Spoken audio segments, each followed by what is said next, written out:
공식 선거운동이 나흘째로 접어든 가운데 정치권에선 윤석열 전 대통령 탈당 문제가 본선 레이스 초반 최대 변수로 떠오르고 있습니다. 국민의힘 지도부까지 직접 나서서 전격 탈당을 권고했는데 막상 김문수 후보는 조금 다른 입장이라 진통이 예상됩니다. 민주당은 공세 수위를 높이고 있습니다. 취재기자 연결합니다. 정인용 기자. 네, 국회입니다. 네, 윤 전 대통령 탈당 문제를 둘러싼 국민의힘 내부 분위기 자세히 전해주시죠. 네, 김용태 비상대책위원장은 오늘 취임 기자회견을 열어 윤 전 대통령 탈당 문제에 공식 입장을 밝혔습니다. 비대위원장으로서 윤 전 대통령에게 정중하게 탈당을 권고한다면서 윤 전 대통령이 결단을 내려달라고 촉구했습니다. 그러면서 국민의힘은 대선을 이기려는 강력한 의지가 있고 국민에게 성찰하는 보수와 오만한 진보의 싸움을 보여드려야 한다고 호소했습니다. 또 먼저 해야 할 역할은 한동훈 전 대표나 홍준표 전 대구시장을 모시는 일이라며 당이 의지를 보였으니 응답해달라고 요청했습니다. 이정현 공동선대위원장 역시 아침 회의에서 윤 전 대통령 탈당을 제안했는데 탈당 요구가 점차 확산하는 분위기입니다. 다만 김문수 후보는 조금 다른 입장이라 당내 진통도 예상됩니다. 김 후보는 아침에 기자들과 만났는데 탈당은 윤 전 대통령 본인이 판단할 문제라며 자신이 언급하는 건 적절하지 않다고 거듭 선을 그은 겁니다. 이에 따라 윤 전 대통령 스스로 결론을 내리지 않는다면 관련 논의가 공전을 거듭할 거란 관측도 나옵니다. 거대 양당 간 공방전도 치열하게 펼쳐지고 있죠.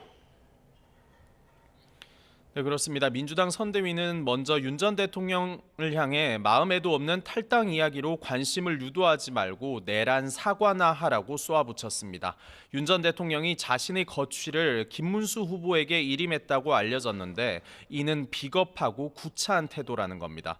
또 김문수 후보를 겨냥해 윤 전 대통령 덕분에 장관에 이어 대통령 후보까지 됐는데 윤 전 대통령을 끌어낼 리 만무하다고 주장했습니다.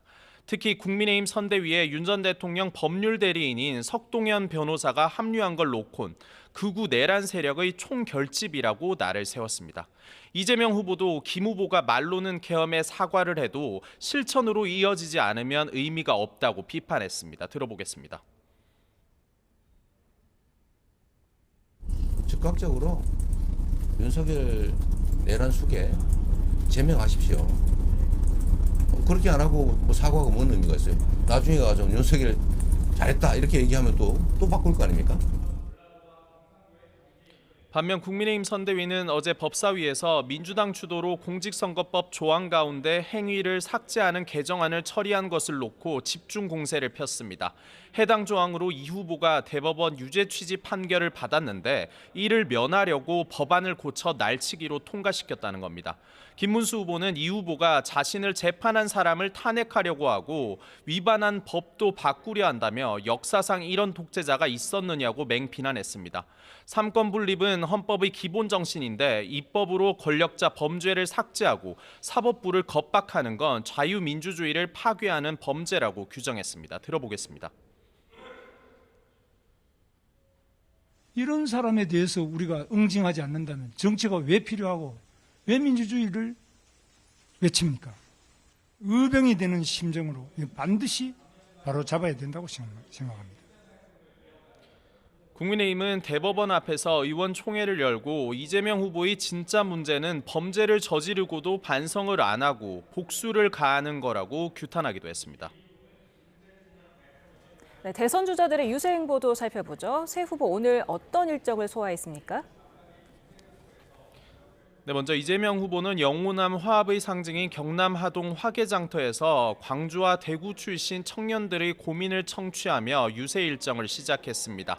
전남 광양과 여수에선 지역 균형 발전을 거듭 강조하며 재생에너지 산업을 육성해 대대적으로 지역을 개편하겠다고 약속했습니다. 오늘 마지막 일정으론 김대중 전 대통령의 고향인 전남 목포를 찾아 지지층 결집을 호소할 전망입니다. 이 후보는 스승의 날을 맞아 교육 공약도 냈는데 근무 시간 외에 교사도 직무와 무관한 정치 활동의 자유를 보장하겠다고 했고 서울대 10개 만들기도 지난 총선에 이어 다시 강조했습니다. 김문수 후보는 AI 시대 기업 대응 전략이란 주제로 열린 중소기업인 협의회 조찬 강연 참석으로 이른 아침부터 선거운동에 돌입했습니다. 이 자리에서 중소기업인들이 대한민국의 기적을 이룩한 주역이라며 중대재해처벌법이 소규모 기업에 적용되지 않도록 고치겠다고 밝혔습니다. 곧이어 인파로 붐비는 서울 지하철 신도림역으로 이동해 출근길 거리 인사에도 나섰습니다. 김 후보는 당사에서 교원단체와 만나 정책 제안서도 받았는데 교실을 정치판으로 만드는 교육감 직선제를 없애겠다는 공약을 제시하기도 했습니다. 개혁신당 이준석 후보는 예비교사 집단인 서울교대에서 그간 계속해오던 학식먹자 투어를 진행했고요. 교원단체와 만난 자리에선 교권 침해 실태를 청취한 뒤 저녁에는 모교인 서울과학고 인근에서 거리 유세에도 나설 예정입니다. 지금까지 국회에서 YTN 정윤용입니다.